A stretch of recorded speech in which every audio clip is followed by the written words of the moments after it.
13-ാം ദിവസം. ഈശോമിശിഹായിൽ സ്നേഹമുള്ളവരെ, ഈ മാസം ബൈബിൾ പാരായണ മാസമായി നമ്മൾ ആചരിക്കുകയാണ്.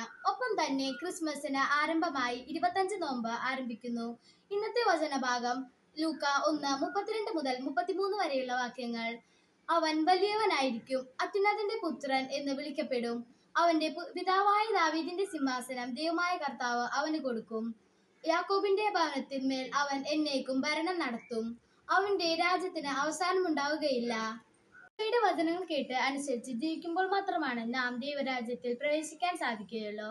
പാറ പോലെ ഉറച്ച വിശ്വാസം നമുക്ക് ലഭിക്കാൻ നമുക്ക് ഇന്നു മുതൽ ദൈവവചനം വായിക്കാനും ധ്യാനിക്കാനും ആരംഭിക്കാം. ദൈവവചനത്തെ നമുക്ക് ഇന്നു മുതൽ വിനയപൂർവ്വം സ്വീകരിക്കാം. എല്ലാവർക്കും ക്രിസ്മസ് ദിനങ്ങൾ ഞാൻ ആശംസിക്കുന്നു. ആമേൻ.